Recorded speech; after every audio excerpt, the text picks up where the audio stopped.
بسم اللہ الرحمن الرحیم۔ السلام علیکم دوستوں، اپنی نیکسٹ ویڈیو کے ساتھ آپ کو ویلکم کرتا ہوں اپنے اس چینل میں۔ بہت سارے دوستوں کی طرف سے یہ پوچھا جاتا ہے کہ کیا اسپین میں اسائلم سیکرز کو جو ریڈ کارڈ ملتا ہے اس پہ وہ کام کر سکتے ہیں یا نہیں، اور اس کا سٹیٹس کیا ہوتا ہے، اصل میں ریڈ کارڈ ہوتا کیا ہے، اس پہ آج بات کریں گے اس ویڈیو میں۔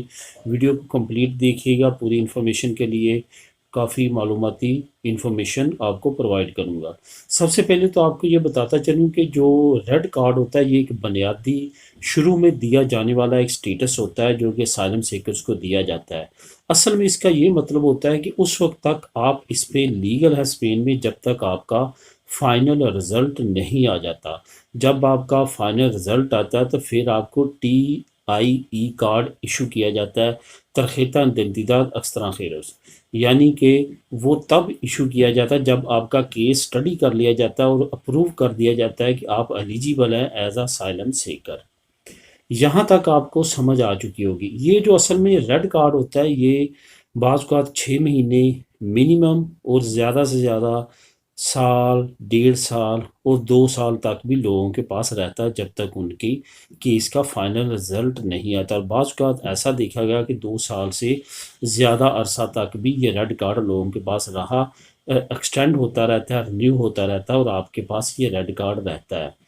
اور اس پہ ایک نمبر ایشو کیا جاتا ہے جس کو اسپین میں آئیڈینٹیفیکیشن نمبر انگلش میں بولے گئے، اور اس پہ ہی سوریدہ سوسیال کا نمبر جو کہ ٹیکس نمبر ہوتا ہے وہ بھی ایشو ہوتا ہے۔ اصل میں یہ دونوں سیم ہی ہوتے ہیں۔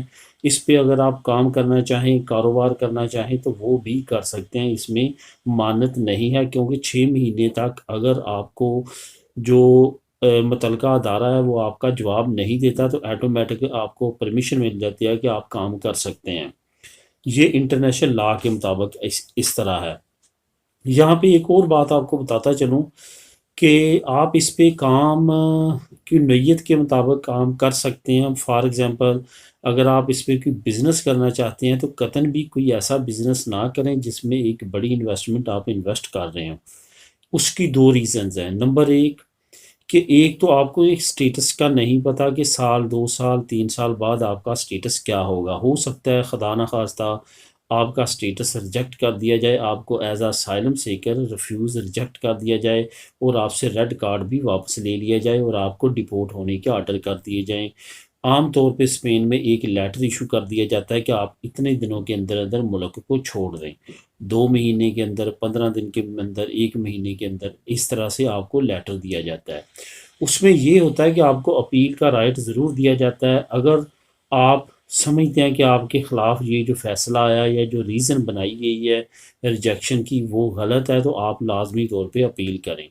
اور اگر آپ اس پہ بھی ایسا کاروبار شروع کر بیٹھے ہیں جس پہ آپ نے انویسٹمنٹ کیا ہے تو پھر بھی لازمی اپیل کریں، آپ کے چانسز ٹھیک ہوتے ہیں ایکسیپٹ ہونے کے، کیونکہ آپ آلریڈی بزنس کر رہے ہوتے ہیں۔ یہاں پہ دوسری آپ کو ریزن بتاتا چلوں کہ آپ نے بڑی انویسٹمنٹ اس وجہ سے بھی نہیں کرنی کہ اس سے شک و شبہات بڑھتے ہیں کہ آپ مجبوری کی حالت میں اپنے ملک کو چھوڑ کے آئے ہیں، پرابلم میں چھوڑ کے آئے ہیں، تو آپ کے پاس اتنا بڑا سرمایہ کہاں سے آیا۔ اور دوسری بات، یہ تمام چیزیں آپ کو پروو کرنا پڑتی ہیں حکومت کو۔ اگر وہ آپ سے پروف مانگ لیتے ہیں کہ آپ نے یہ سرمایہ کہاں سے لیا اور کیسے آپ نے یہ بزنس شروع کیا، کیونکہ آپ ایز اے اسائلم سیکر اپنے ملک سے آئے ہیں اپنی جان بچا کے۔ تو اس تمام کنڈیشنز کو دیکھتے ہوئے کوئی بھی فیصلہ کیجیے گا۔ اس سوال کا جواب کہ ریڈ کارڈ پہ آپ کام کر سکتے ہیں، بالکل کر سکتے ہیں، لیکن اس میں آپ نے اب رسک بھی دیکھ کے تمام اپنے سٹیپس اٹھانے ہیں تاکہ آپ کا جو فیوچر ہے وہ محفوظ بن سکے۔ یہ تھی انفارمیشن، ملیں گے نیکسٹ ویڈیو میں نئی انفارمیشن کے ساتھ۔ اللہ حافظ۔